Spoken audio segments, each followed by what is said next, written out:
Today I will be talking about Kamala Harris's policy plan and platforms. Kamala projects to plan to tackle food, housing, medicine, Medicaid, and childcare costs, as she said in her New York speech.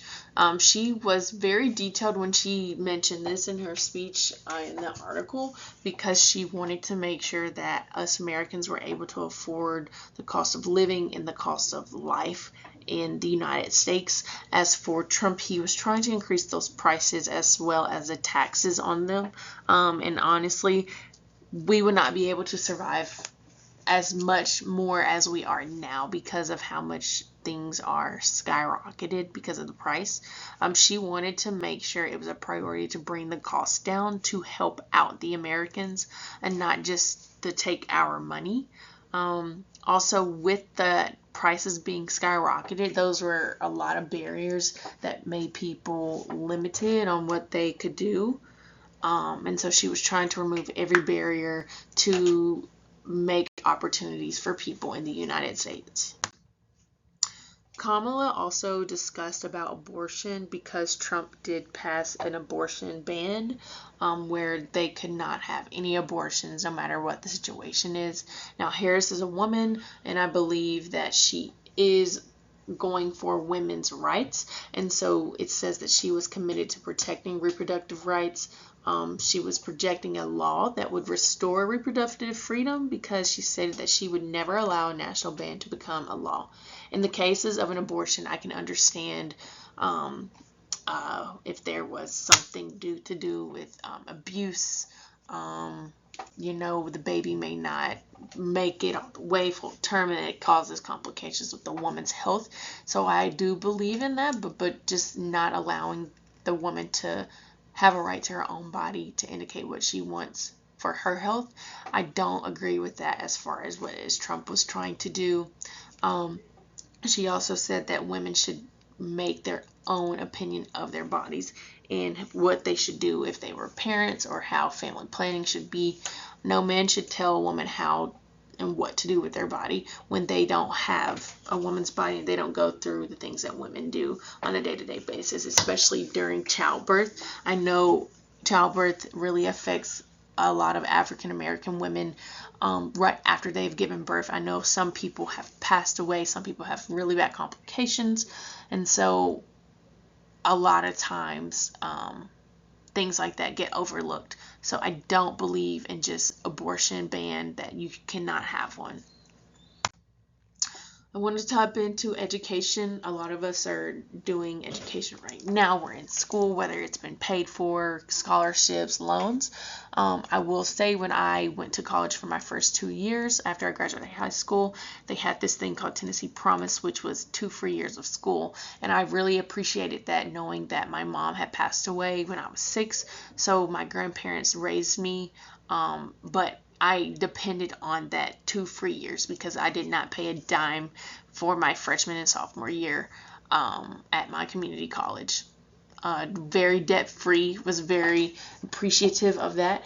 I do believe that every college student should have free tuition, and I don't want to say just for most families, but I believe all families because we don't know situations that people are going through.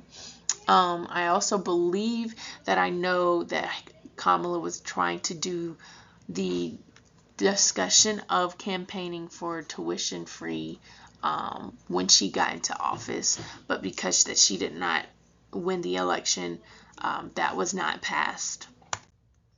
I wanted to show you the different income groups of the tax brackets. As you can see, Trump has increased a lot of things here in the yellow and Harris has decreased them. Both parties are in a wide range. I will say that Harris proposed these for workers and families that were targeted who may need the most help with the decreasing of the taxes. She did try to increase the standard deduction and the child tax credit. She also was trying to find loopholes for Medicaid and Medicare.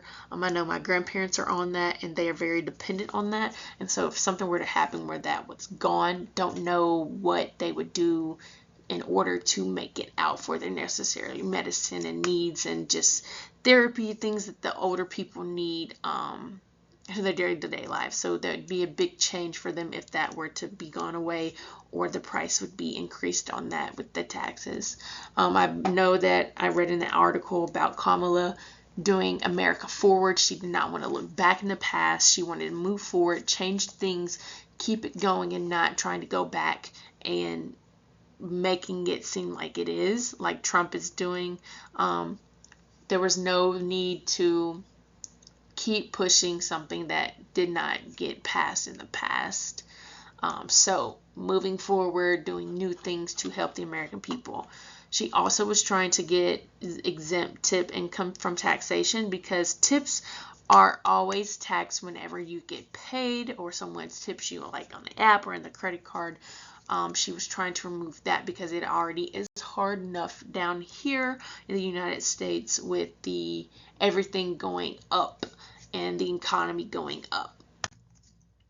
I do want to talk about how Trump was very, very distasteful with his rhetoric, and speaking with the people was very repetitive and trying to tag on their emotion to get them to go for what he was talking about. As vice president, she influenced them, the Americans, and tried to reshape them so that way they know what was right and what was wrong. She was not able to pass that November election due to her losing. So Republicans took control of the Congress. A lot of the things the Democrats did, Republicans took control and tried to win it over. With that being said, she is trying to go back to be the mayor of California for year 2026. Even though she lost this election, this did not set her back. She actually has her foot in the door with the government, and this is going to give her a better opportunity to go forth and do a lot of things for the state of California, and a lot of support that she has over them. And this concludes my presentation. I have cited all the resources that I have in my presentation, and I hope that you have enjoyed it. Thank you.